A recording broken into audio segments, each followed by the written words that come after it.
All right, welcome Kelly Korak. I'm really excited to have you here. Kelly, tell everybody a little bit about what you do and what your business is.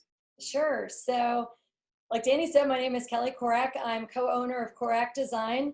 I own it with my husband Lee, and we are a graphic design creative branding agency. So we provide logo design, advertising design, marketing design, collateral, and we're very strategic. So we get to know our clients and really get to know their business and their audience and make strategic creative decisions with them as a partnership. So. Awesome.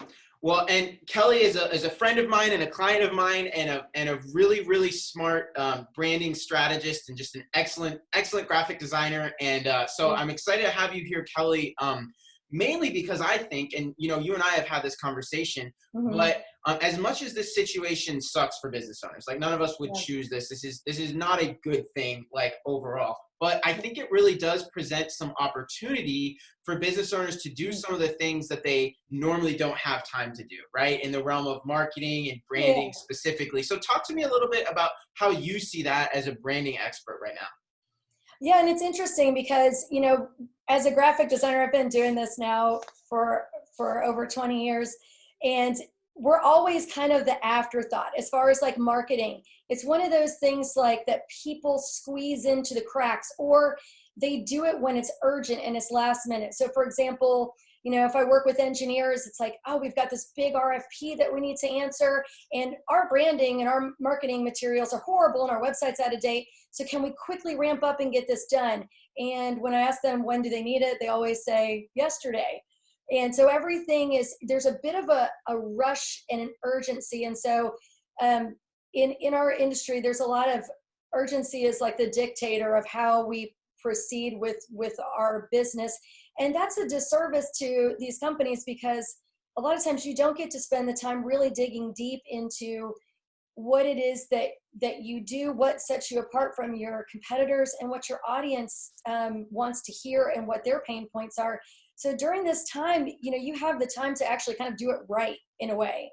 Because one of the things I tell some of my new clients that approach me and they say, we need a website, we need it done in 2 weeks. And it's like, well, we can get it done, but it will not be the best site that it could Yeah. have been given the proper time. Yeah. So planning ahead for marketing, it's a bit of in a way, a luxury that you can do it right. And because ideally your branding should be something that you do now and it lasts for years to come. No, I love that. Yeah, Be it's evergreen. it's like you kind of have to choose. Do you want it done right or do you want it done quickly? Yes. Because I couldn't agree with you more. Like smart Mhm. marketing requires a strategy, and there are a number of things that you need to think through. And you know Mhm. what? Now's the perfect time to jump into that type of thing. So Yeah. Kelly, for business owners out there who just like aren't even sure, like Mhm. branding is a confusing term for people, right? And I'm Right. asked all the time, and I'm sure you are too. Like, is my brand good enough? Do I need to Mhm. rebrand? When should I rebrand? So how would you help people think about, like, is this a time to rebrand themselves? Is it a time to work on their brand? Mhm. Like, how do you approach that question? Well, and it's unique to each of my clients, in each industry, because for some people, it's a great time to rebrand because if your brand was stale and you were planning on doing it anyway, then what a great time when you have a little bit of if your business is dried up a little bit slow at this moment, what a great time to get that done so that when business does pick back up again, you're ready to hit the ground running. But as far as businesses, where you have already a good established brand, it might be a great time to start to build more into that, to start to expound more on what your brand persona actually stands for. I love it. Let me Yeah. let me ask you this, Kelly. So you mentioned, if your brand is stale. So this is just always kind of a fun conversation. Like, what does it mean for your brand to be stale? Like, is that like your logo is 20 years out of date? Or like, how do you, because I know you can look at something and like you're a genius at this and like you can just kind of know, right? If somebody's brand is like stale and needs to be, but is there, and I realize this is maybe a kind of weird question, but like, how do you go about diagnosing that? Like, what if I'm not sure if my brand is stale? Right. Well, a brand is more than just a logo. A brand it's a conglomerate of, your website messaging, your messaging on any of your, print collateral. If you're doing that, any of your marketing materials, your logo. I mean, all of it is your brand persona, how you present yourself when you go to networking events, or like you're answering, like I said, RFPs or whatever it is, that's all your brand. And you know it's stale when you feel like it is not authentic to who you are as a company. When you look at your website or your logo or your business card or whatever it is you're presenting to the world, you're like, this is not ideal to what I want to portray, to who I truly am, to what my social media looks like. I love that. Yeah. I love that, Kelly. I think that's a great description. And a way I've approached it with clients in the past is like, how do you feel when you met somebody and you tell them to go check out your website? Like, are you proud? Are you like, I can't wait for them to go see my website because it's going to make me look awesome and they're going to be excited? Or is it like, like, I actually really don't want you to check out my website. Like, I don't want to give you my business card. You know what I mean? I think that's I love the way you framed it. And I would just add on top of that, like, how do you feel about handing out your marketing materials and your brand? And if you don't feel good about it, that is a sign that it doesn't adequately reflect you, even though maybe it did 2 years ago or 5 years ago or 8 years ago. Like, you've evolved as a business. Your, design trends have evolved. Like, we're in this constant state of evolution. So I don't think there's, anything wrong with like, hey, I did this 2 years ago, but it needs to be refreshed. Right. Versus there might be other people that did it 5 years ago and it's still okay. Right. I think it's kind of a person by person, business by business conversation. Absolutely. Because, and that's something that I have a person that is a copywriter that we do what we call them power calls. And we try to do them every couple of weeks, and we do it on Boxer, and she's out west.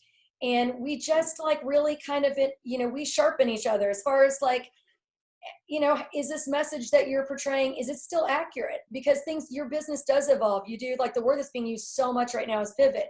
Is it still accurate? And one of the things too I want to mention is brand isn't even just for your customers. It's also for if you have a staff, if you have employees, it's a morale booster or a morale detractor. Because I was talking recently to one of my new clients who's an engineering firm, and he was talking about presenting his brand that he created 5 years ago, and you can literally see the pain on his face. And his employees said, hey, we'd like shirts and hats and merchandise that we can wear in uniforms just like everybody else, our competitors, to give us a sense of unity and team spirit. But nobody wanted their current logo on their shirt. Like, they all just were like, you can just like, we want this. So it's more that it really even creates a sense of connection with your employees too, and something for them to be proud of, that when they have a nice shirt to wear or a great logo on their business card when they hand it out, it gives them a sense of pride in who they work for. Love that. So it translates more than in just sales tools. So good. I love that. So Kelly, is your business still operating? Are you still in operation right now? We shut it down because of homeschooling. No, I'm just kidding. How can people connect with you and learn more? We are definitely still going. And honestly, I've told a few people, I said, I feel like the world is now working how I work, because I've been working virtually now since 2007. A lot of my clients are out west and in different time zones, and I've been doing Zoom calls. But yes, we are definitely still, and we're quite busy. And we're actually I was in the process of bringing on some new talent and doing interviews. And this is a great time to do interviews because everybody's home. So yeah. I've been doing some virtual interviews, but yes, we are. So the best way to reach me is through email, through phone, through our website. It's korakdesign.com. I'm actually going to be in the process of doing rebranding for myself and a new website during this time as well. So and I love it. Practicing what you preach. I love it. Facebook, Instagram. So Korak Design. If you search us, you'll find a company in Croatia and then us. Love it. Kelly, thank you so much. Yes, thank you, Danny. Thanks.